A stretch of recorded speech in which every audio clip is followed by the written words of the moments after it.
Hey guys, welcome back to my channel.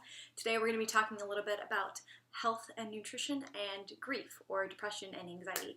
So this channel has been somewhat of a cooking channel, and what I really want to express is how food can heal your life and not just heal your physical body but your mental and spiritual self as well. So that's what we're going to be talking about today. Haven't already, please subscribe below. It would mean the world to me. I really just want to impact and help as many people as possible, so that's why we're here every week, or at least most of the time. Every week I post videos about being healthy, and this is one of my Hunting for Happy series, so I hope you enjoy.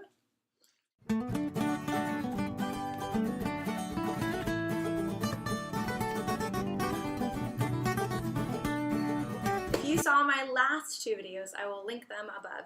They were pretty emotional for me, and I just wanted to address them before moving on. First and foremost, they were not a cry for help. I am okay.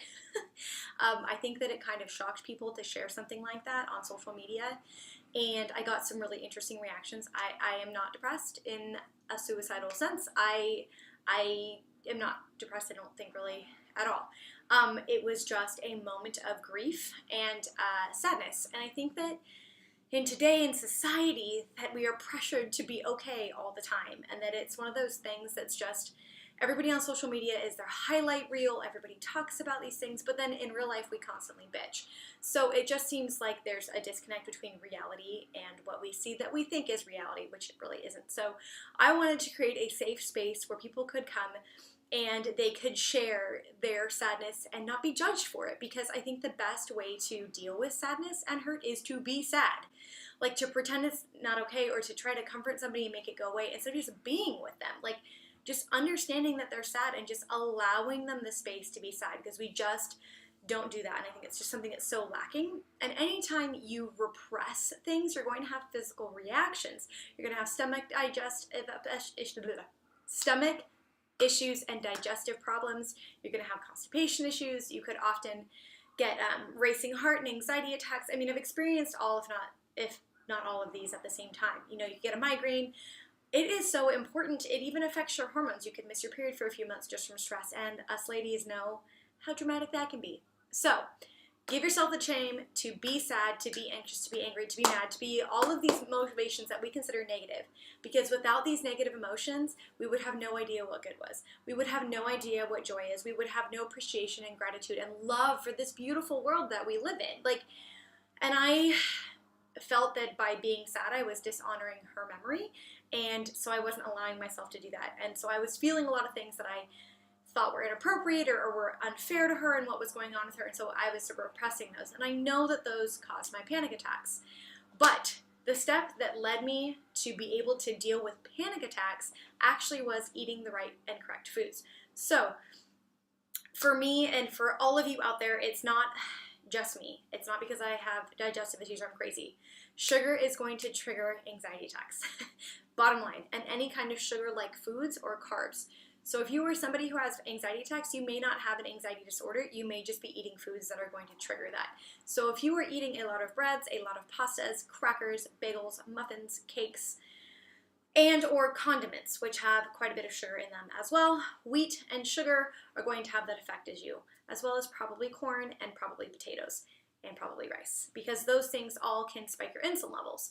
If you're doing gluten-free, I've talked about this on my channel before, tapioca starch, brown rice flour, corn starch, potato starch, and a bunch of other of these substitutes are actually higher on the glycemic index, which means they're going to affect your insulin levels, which is just going to create all of these problems. So I just want to say, for health benefits, you need to avoid those things, and also avoid caffeine if at all possible. So don't be drinking your sodas. Don't be drinking juice. Juice is straight sugar. I didn't know people didn't know this. Do not drink juice. That's not a healthy option. And wine. I know, ladies. I know how much you love your wine, but wine is a huge no-no. It's actually a depressant because it's an alcohol, and it's a high because it's sugar. So you're going to be anxiety attack meets depression during your wino business. So if you have anxiety problems or depression, I would not recommend sugary substance like wine or any kind of alcohol, really, if you're depressed, because it is a depressant.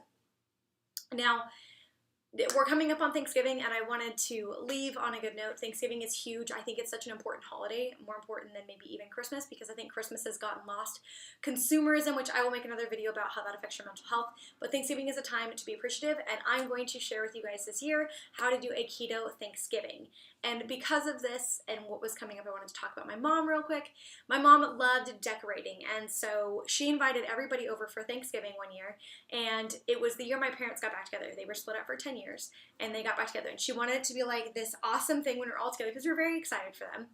And she had decorated and gotten the dishes and done everything, but she had planned no food. That is so typical of my mother. Like, so I show up, and she's like, so what are we eating? And I was like, Mom, you invited everybody over to Thanksgiving. That's, like, your job. Or, like, you should tell them the day before, or sooner. Like, not the day of. What, are you crazy?